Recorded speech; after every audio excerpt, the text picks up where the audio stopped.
In the mist-shrouded valleys of feudal Japan, a code was born that would transform ordinary men into history's most feared warriors. Bushido, the way of the warrior, was more than a simple battle doctrine.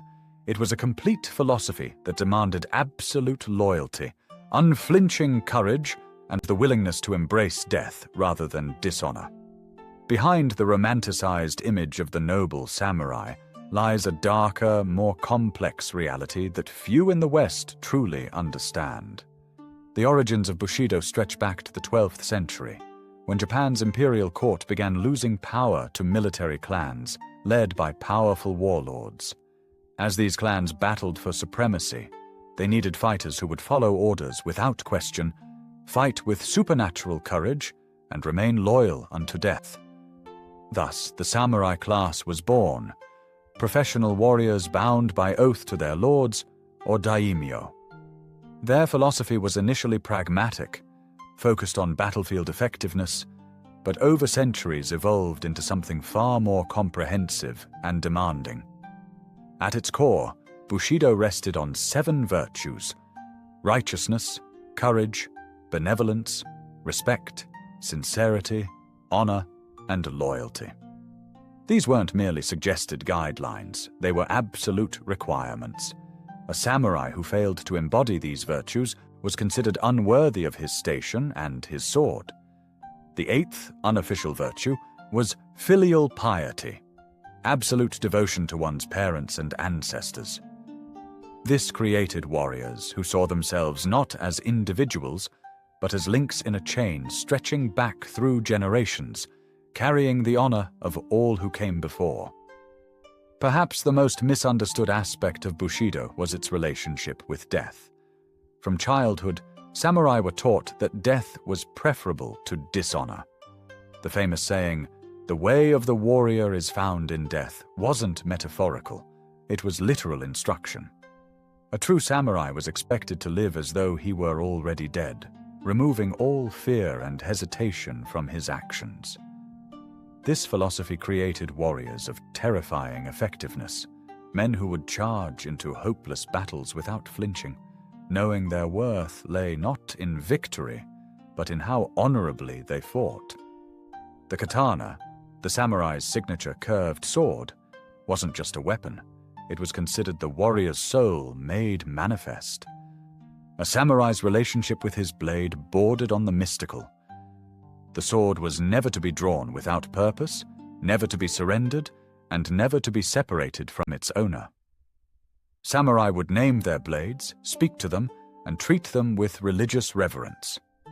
The forging process itself was shrouded in ritual, with master swordsmiths working in near monastic conditions, purifying themselves before beginning their work. The result was weapons of extraordinary quality, flexible enough to absorb impact, yet hard enough to cut through armor.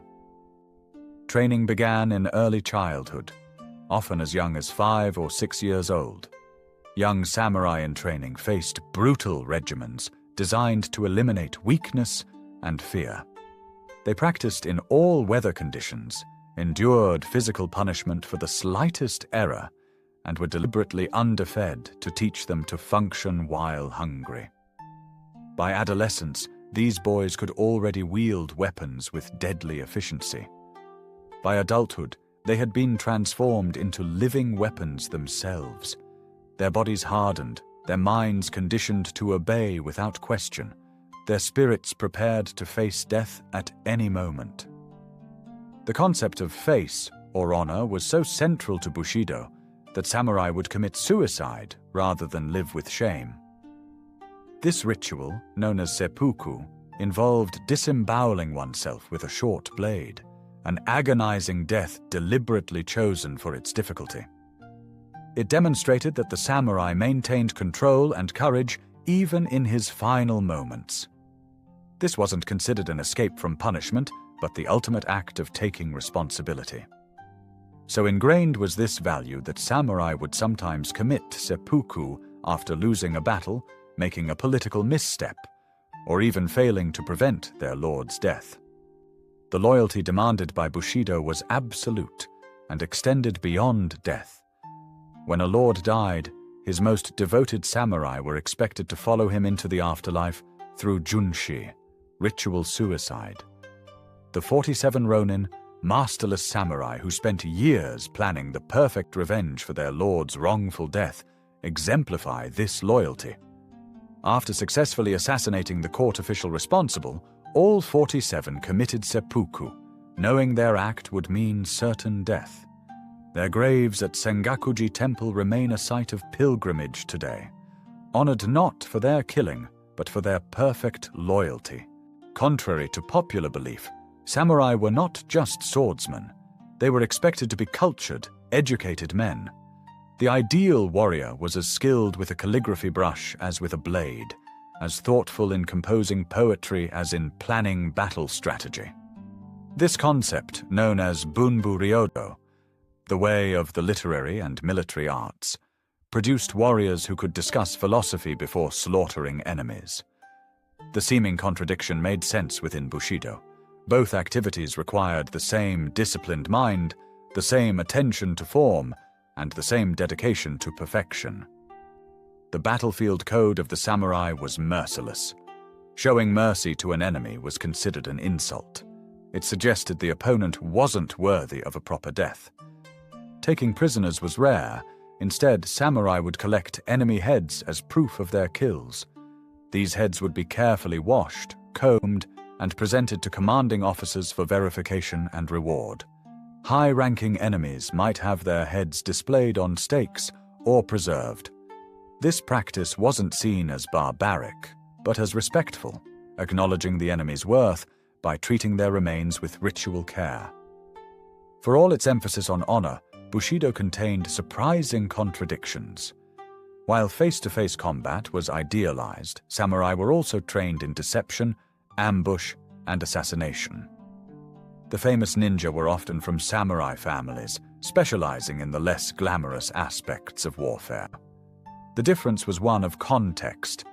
Open battle demanded direct confrontation, but military necessity could justify stealth and trickery. What remained constant was the absolute commitment to the mission. Whether charging into battle screaming their family name or slipping silently through enemy lines, samurai gave themselves completely to their purpose. The relationship between Bushido and Buddhism created a unique warrior mindset. Zen teachings about emptiness and impermanence reinforced the samurai's detachment from death.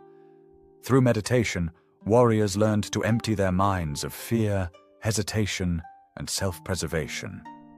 The concept of mushin, no mind, allowed them to act without conscious thought, responding instantly to threats without the delay of decision-making. This wasn't just philosophical. It produced tangible advantages in combat, where split-second reactions determined survival. Women were not exempt from Bushido's demands.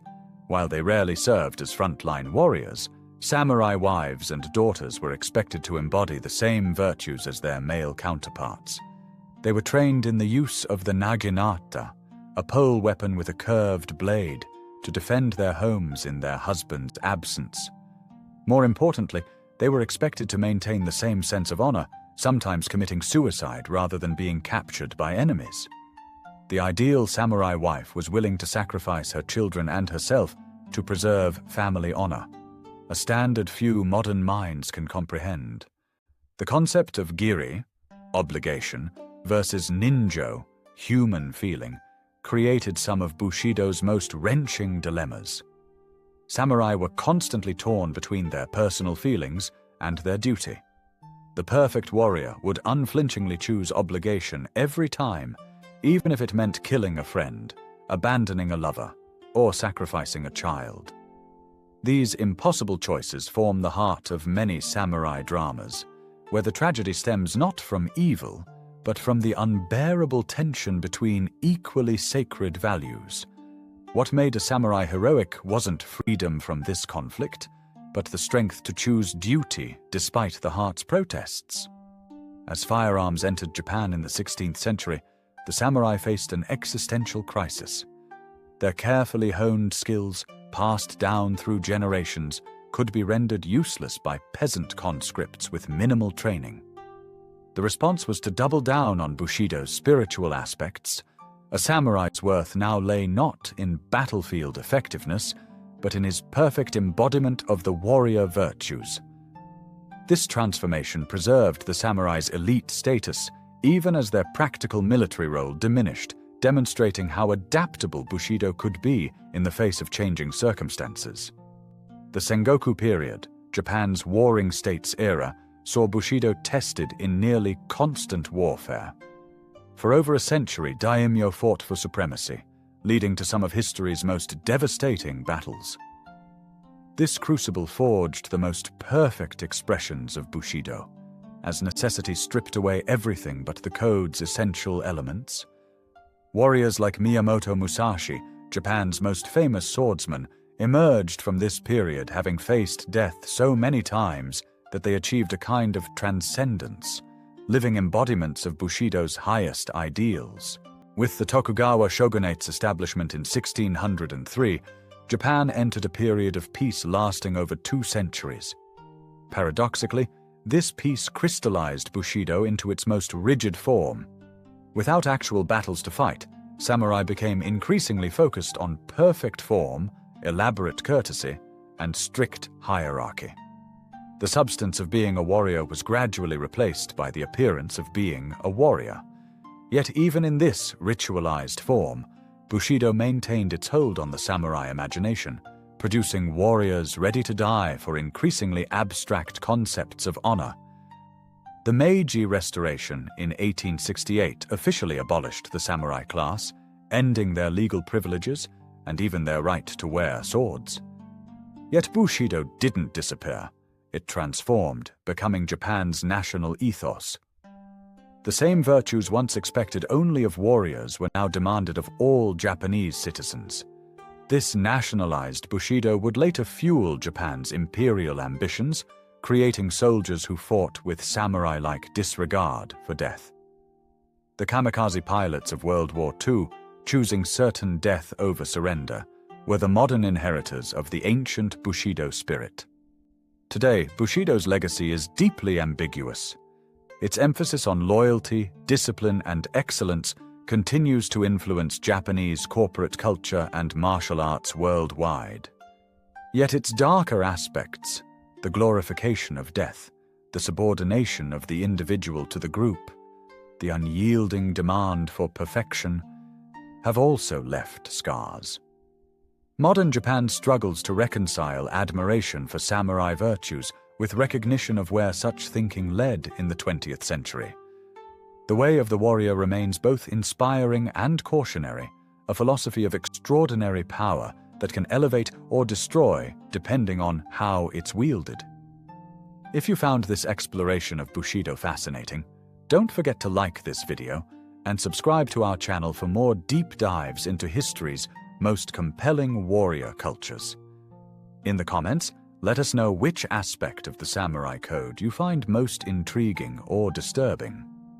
Until next time, remember that understanding the past is the first step toward shaping a wiser future.